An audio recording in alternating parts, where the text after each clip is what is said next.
अस्सलामु अलैकुम वरहमतुल्लाहि वबरकातुहू। अल्हम्दुलिल्लाहि रब्बिल आलमीन, अल्लाहुम्मा सल्लि अला मुहम्मद व अला आलि मुहम्मद।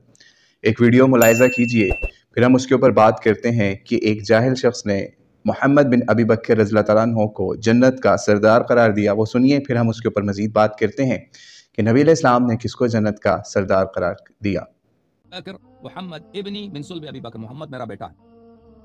मोहम्मद जन्नत के सरदारों में से एक सरदार है। मोहम्मद हमारे नज़दीक खालिस तरीन शियों में से एक शिया है। वो नाज़िर अमीरुल मोमिनीन, नाज़िर अहले बैत अलैहिस्सलातु वस्सलाम है। ज़ाहिर में वो अबू बकर के नस्ल में से है, लेकिन हकीकत में वो अमीरुल मोमिनीन अलैहिस्सलातु वस्सलाम के नूर से मखलूक है। जी, तो आपने मुलाहिज़ा कर लिया कि ये हसन अल्लाह यारी साहब, जो कि जहालत में अक्सर बहुत ज़्यादा आगे निकल जाते हैं, इन्होंने मोहम्मद बिन अबी बकर रज़ियल्लाहु तआला अन्हु, जिन्हें अहले सुन्नत के यहाँ अक्सर सहाबा में या ताबीन के अंदर शुमार किया जाता है, मौला अली के कमांडर थे और अबू बकर सिद्दीक रज़ियल्लाहु तआला अन्हु के बेटे भी थे, और इसी तरीके से हज़रत अली के भी सौतेले बेटों में शामिल हैं। तो भाई, ये आपने किस हदीस में किस जगह पर सुना कि नबी अलैहिस्सलाम ने मोहम्मद बिन अबी बकर को जन्नत का सरदार करार दिया? अगर आपके पास अहले सुन्नत कुतब से या अहले तशय्युअ की किसी फर्स्ट लेवल की किताब से अगर कोई सबूत है तो पेश करें, फिर हम उसको देखेंगे कि नबी अलैहिस्सलाम ने क्या इनको जन्नत की सरदारी दी या नहीं। बहरहाल, हमारा गालिब गुमान और दुआएं यही हैं कि मोहम्मद बिन अबी बकर नबी अलैहिस्सलाम के घर वालों के साथ ही, उम्मीद तो ये है, और नेक असहाब के साथ ही जन्नतुल फिरदौस में होंगे। हमारी दुआ यही है। लेकिन बहरहाल, जब हमारे पास कोई इसकी दलील ना हो तो हम ये काम नहीं कर सकते कि किसी को मुतय्यन करके जन्नती या जन्नत का सरदार करार दे दें।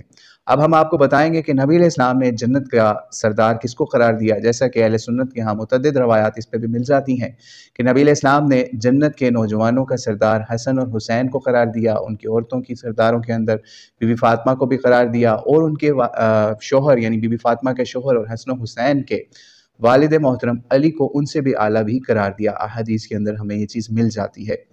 लेकिन इसके साथ साथ हमें ऐसी रवायात अहले सुन्नत के यहाँ भी मिलती हैं जिसके अंदर हमें हज़रत उमर, हज़रत अबू बकर रज़ियल्लाहु तआला अन्हुमा, इन दोनों को भी उधेड़ और उमर या फिर बड़ी उम्र के और बंदों का सरदार भी जन्नत में करार दिया गया। अब इन रवायात के ऊपर जब हम आते हैं, कुछ लोगों ने इनकी तस्हीह भी की है, कुछ ने इनकी तज़ईफ़ भी की है, लेकिन बहरहाल फिर भी इतनी रवायात हैं तो हसन के दर्जे को तो पहुँच जाती हैं। लेकिन बहरहाल इससे ये पता चलता है कि नबी अलैहिस्सलाम ने किस किस को जन्नत का सरदार करार दिया। लेकिन आज ये जाहिल लोग किस तरीके से अपनी मनमानी करते हुए किसी को भी जन्नत का सरदार करार दे देते हैं, जो कि एक ठीक अमल नहीं है। तो हमने सोचा कि इन लोगों की जहालत का कुछ इलाज करने की कोशिश की जाए नबी अलैहिस्सलाम के फरामीन से।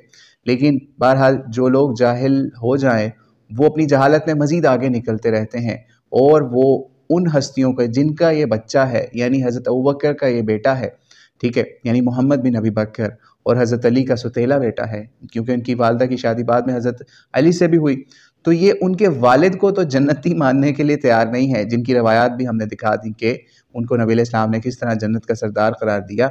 उन रवायात के ऊपर ये ना कहिएगा आप ये फ़लाँ हुक्म है, फ़लाँ हुक्म है, वो एक अलहदा बहस है उसके ऊपर, क्योंकि कुछ ने उसको सही दर्जे पे भी या हसन के दर्जे पे भी माना हुआ है। तो उनके वालिद की तो ये तकफीर करने पे या उनको बुरा भला कहने पे उतरा होता है, लेकिन उनके बेटे को जन्नत का सरदार करार दे रहा है। तो अब हमें इसकी दलील दिखा दें, नहीं तो हमारी बात मान लें, ताकि अल्लाह करीम इन लोगों को हिदायत अता फरमा दे। वल्लाहु आलम बिस्सवाब। अस्सलामु अलैकुम वरहमतुल्लाहि वबरकातुहू।